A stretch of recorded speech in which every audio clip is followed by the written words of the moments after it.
हरे कृष्णा। एक राजा था। राजा के दरबार में एक महात्मा आए। राजा ने उस महात्मा की बड़ी आवभगत की, बहुत स्वागत किया और बिठाया, महात्मा को भोजन करवाया। राजा ने कहा, मेरी एक समस्या है। क्योंकि प्रिय बंधुओं, समस्या हर इंसान के जीवन में आती है, चाहे वो राजा क्यों ना हो, चाहे वो देश का प्रधानमंत्री क्यों ना हो, चाहे वो देश का राष्ट्रपति क्यों ना हो। जीवन में हर इंसान अपनी समस्याओं से गुजर रहा है। तो राजा ने कहा, मेरे भी जीवन की एक समस्या है, महाराज जी समस्या दूर करो। तो क्या बोले, क्या समस्या है? कि जीवन में कभी कभी उतार चढ़ाव आते हैं ना, तो मैं उदास हो जाता हूं, मैं दुखी हो जाता हूं। मुझे बताइए कि मैं जीवन में कभी दुख आए तो उस दुख से मैं दूर कैसे, यानी उस दुख से मैं बाहर कैसे आऊं। जीवन में दुख आते हैं, उतार चढ़ाव आते हैं, तो उस दुख के समय में उस दुख से मैं कैसे बाहर आऊं, मैं उस दुख को कैसे भूल जाऊं, क्या करूं? तो महात्मा ने कहा, मैं तुम्हें एक मंत्र देता हूं। जब भी जीवन में कभी तुम्हारे दुख आए ना, तो उस मंत्र को खोल के पढ़ना, लेकिन तभी पढ़ना, अभी नहीं। महात्मा ने एक चिट्ठी पे कुछ लिखा कागज पे, और उसको कागज को चिट्ठी का रूप देके उसको फोल्ड करके राजा को दे दी। राजा, इसको आप अपने गले में कवच में डाल दो। कवच बोलते ना, कवच में डाल दो, एक डिब्बी में डाल दो, लेकिन अभी नहीं खोलना। जीवन में कभी कोई ऐसा वक्त आ जाए दुख का, तो उस वक्त खोलना।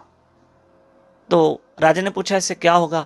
बोला, इससे ये होगा कि तुम उस दुख की घड़ी में भी दुख से बाहर आ जाओगे। ठीक है।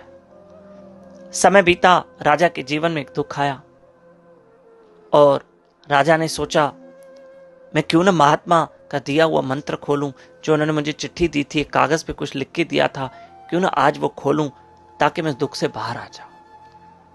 राजा ने जो गले में कवच पहना था, जो तावेज टाइप पहना था, उसको खोला। जो लॉकेट पहना था वो खोला, और खोला तो उसके अंदर वो कागज पड़ा था। और राजा ने जब खोला तो उसमें पता है क्या लिखा था?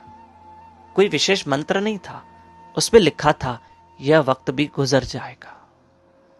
राजा, यह वक्त भी गुजर जाएगा। राजा समझ गया कि जीवन में पहले भी कई बार दुख आया, वो वक्त गुजर गया, तो आज भी जो दुख का वक्त आया है ये भी गुजर जाएगा। क्यों मैं इसको दुख को पकड़ के बैठा हूं? क्यों ना मैं इस दुख को छोड़ दूं? क्योंकि ये वक्त भी गुजर जाएगा। सुनो, एक बात बताऊं, मेरे हाथ में ये पेन है, ठीक है? इस पेन का वजन 15-20 ग्राम होगा, पक्का। लेकिन अगर 10-15-20 ग्राम की पेन को मैं 2 घंटे पकड़ के रखूंगा ना, तो ये मुझे आधे 1 किलो की लगेगी, जबकि उसका वजन इतना है नहीं।